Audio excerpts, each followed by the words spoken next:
So good to be with you. A member asked me a simple question. I had recently written an email about herbs that I like to use alongside with essential oils. And so the questions were, Gav, do you use fresh herbs, dried? Do you use them as teas, or do you actually eat the leaves? What is it that you do? So I want to answer that question today and guide you a little bit on my experience and how I like to use herbs. Those of you that know me know that my foundation is in essential oils. And then again, I don't see herbs and essential oils as either or. They're not either or. They're synergistic. They are not either or. So let's talk a little bit more about this. In the email that I sent out, I talked about 3 herbs that I really like, right? Dandelion root, burdock root. There's multiple oils that I really like.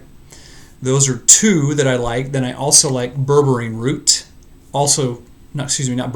Barberry root, which contains berberine.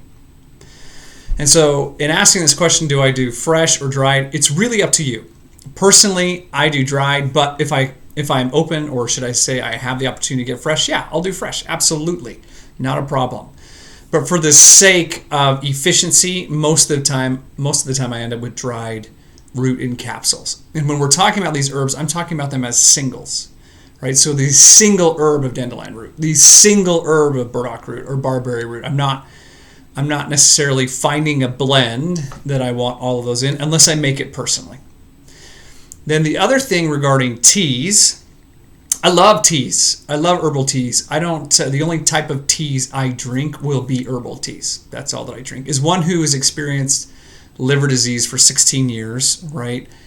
I focus on liver teas. I don't drink anything with caffeine. I don't drink sodas. I don't drink alcohol, any of those things at all. I never really have. But I really avoid caffeine because of the diuretic nature. That being said, remember that we have dandelion root is a minor diuretic. Burdock root is a minor diuretic. So when we're looking at these, how I view them is I view them as individuals, and you can take them throughout the day, generally with food. I like dandelion root in the morning or lunchtime. I don't generally like to take dandelion root at night. Again, burdock root is going to be possibly a lunch or a evening thing, dinner time, but no later than dinner time.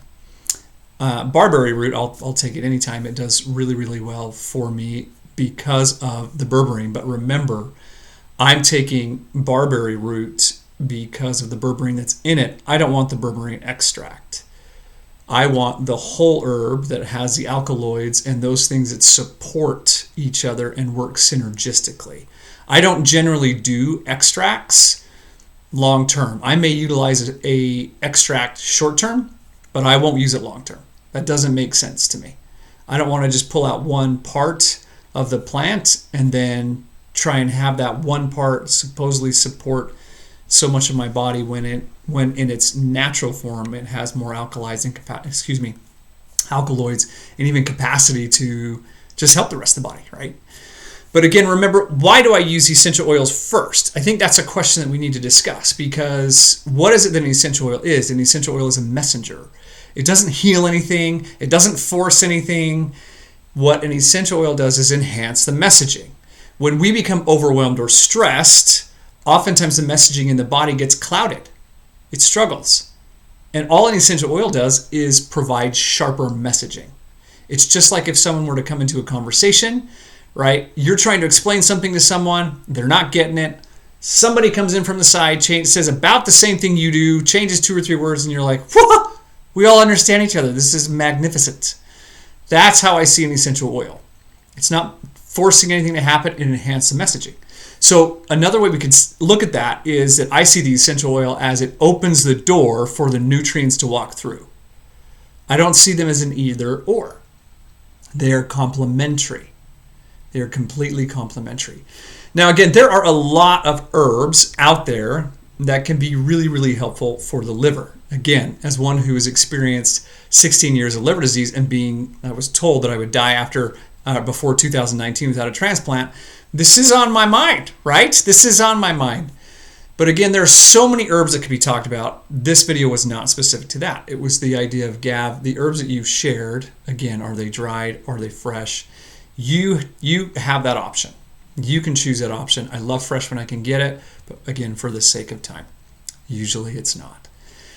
But think about this, friends. These herbs that I've been talking about are generally more cooling herbs. Generally, they have more of a cooling effect on the body. And the reason I look at that and brought that up to our newsletter is many Americans, in fact, I would say the majority of Americans or people in North America, need to lower the heat in the liver, not increase the heat.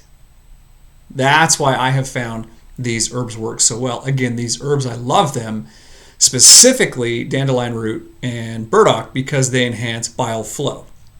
The disease that my body experiences is called primary sclerosing cholangitis, and it is a disease of the bile ducts.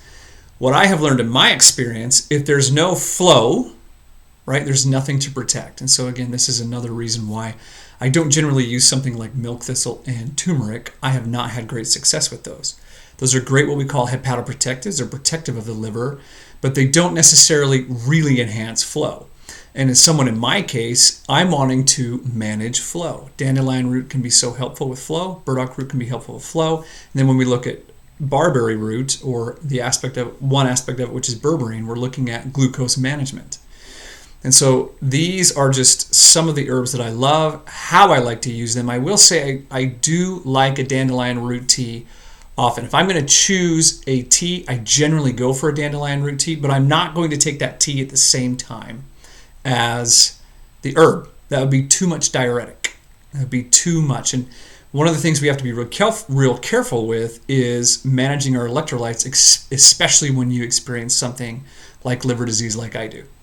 We manage that sodium, we manage the potassium, those different minerals throughout. But again, remember, burdock root provides some of those, or it can provide some of those trace minerals. And so that's another reason why I love burdock root. So whatever makes sense for you, whatever makes sense for your lifestyle, make sure it's clean as the best as you can get it. But just start where you are. Start where you are. If it's easiest to get dried powder in a capsule, then start there, right? Don't get stressed over the process. The key is to start where you are with the knowledge you have and seek to improve it.